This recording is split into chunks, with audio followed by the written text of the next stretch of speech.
बिस्मिल्लाहिर्रहमानिर्रहीम। नसीर अहमद शेख आपकी खिदमत में हाजिर है। आप देख रहे हैं एन एक्सप्रेस HD TV। मोहतरम नाजरीन, आज बरोज़ जुम्मतुल मुबारक यकम मुहर्रमुल हराम था और आज की बारिश अगरचे इतनी ज़्यादा बारिश तो नहीं थी, लेकिन फिर भी हमें वो मनाजिर नज़र आए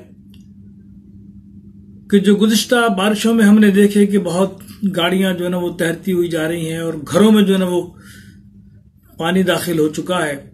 जैसा कि पिछली बारिशों में गुजर नाला भी जो है ना वो गोया कि अपनी हद अबूर करता हुआ और घरों के अंदर दाखिल हो गया। अच्छा, उसकी सफाई के बावजूद, जबकि तीनों जमातों को एक पेज पर लाने के बाद उसकी सफाई के बावजूद भी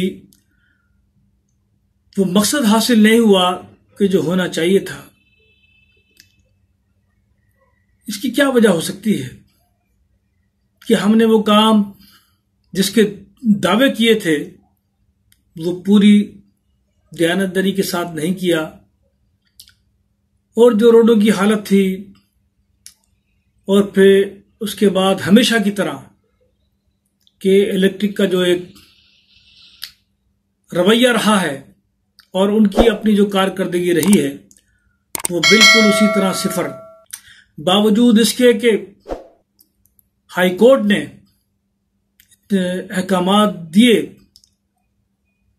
जिसको उन्होंने हवा में उड़ा दिया। इस मुल्क में हो क्या रहा है? ना तो चीफ जस्टिस साहिबान की कोई बात सुनता है, ना इमरान खान साहब की कोई बात सुनता है, ना असद उमर साहब की बात कोई सुनता है। पिछले दिनों वो तशरीफ लाए थे कराची में, मोहतरम वजीर आजम साहब भी तशरीफ लाए थे और ये लोगों को यकीन दिलाकर गए थे कि आइंदा से के इलेक्ट्रिक लोड शेडिंग जो गैर आईनी गैर कानूनी है वो नहीं करेगी, लेकिन उनके अहकामात को भी हवा में उड़ा दिया गया और उनकी बदमाशियां अपनी पूरी तरह से उरूज पर हैं। और फिर जिस महंगाई से मुताल्लिक जो ऐलानात करके गए थे और हमें खुशखबरियां सुनाते हैं कि ये कठिन वक्त था जो गुजर चुका, जो एक साल पहले भी यही कुछ कहा था कि एक साल बड़ा तकलीफ दे था और डिफिकल्ट था अवाम के लिए। अब गोया कि कुछ आगे हम देखेंगे कि कुछ महंगाई कम होगी और यही इंडिया और यही ऐलानात आके वो शेख रशीद साहब भी करते हैं जिनसे अपनी ट्रेनें तो संभाली जाती नहीं है। वो हमें अब आके बताते हैं कि अब कुछ नए अहकामात आने वाले हैं कि जिससे अवाम को रिलीफ मिलेगा, लेकिन उनसे अपनी ट्रेनें संभाली नहीं जाती और यही हुकूमतें जो है ना वो करती हैं। शायद इन हुकूमत के लोगों को अभी उस चीज का एहसास ही नहीं है कि गरीब आदमी इस महदूद आमदनी के अंदर किस तरीके से सरवाइव कर रहा है, किस तरीके से अपने बच्चों का गुजारा कर रहा है। और मैं ये देख रहा था कि सोशल मीडिया पे एक वीडियो क्लिप चल रहा था और बहुत ही जबरदस्त किस्म का वो वीडियो क्लिप था। मैं चाहूंगा कि मैं आपको भी वो दिखाऊं ताकि आपको अंदाजा हो कि एक आम आदमी और हुक्मरानों में क्या फर्क है।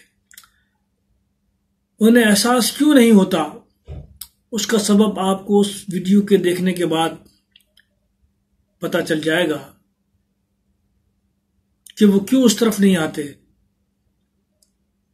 तो आप देखिए वो वीडियो। वजीर आजम साहब, आपने घबराना नहीं है। अभी हम पाकिस्तानी जिंदा हैं, सब मरे तो नहीं। आप क्यों घबराएंगे? आपके बाप दादा की जायदाद पर किसी ने कब्जा तो नहीं किया। पेट्रोल तो सरकारी मिलता है आपको, सस्ते महंगे से क्या फर्क पड़ेगा? बनीगाला में लाइट भी नहीं जाती, हमारी जाती है रोज 10-10 घंटे और हजारों रुपए के बिल भी आते हैं। चावल महंगा, आटा महंगा, दवाइयां तो नाकाबिले खरीद है, लेकिन हमारे लिए, आपके लिए नहीं, आपने नहीं घबराना। आपके घर पानी भी आता है, टैंकर नहीं डलता, आपके भाई को बिला वजह कोई उठाकर लेके नहीं जाता और तावान भी नहीं मांगा। आपने नहीं घबराना। आपकी वालिदा ने अभी रोज कोर्ट के चक्कर नहीं लगाए और आपकी बेटी का नाम तो जैनब भी नहीं है। आपने नहीं घबराना। वजीर आजम साहब, आपने नहीं घबराना। आपने कौन सा घर का किराया देना है, कोई भत्ता भी नहीं लेता आपसे।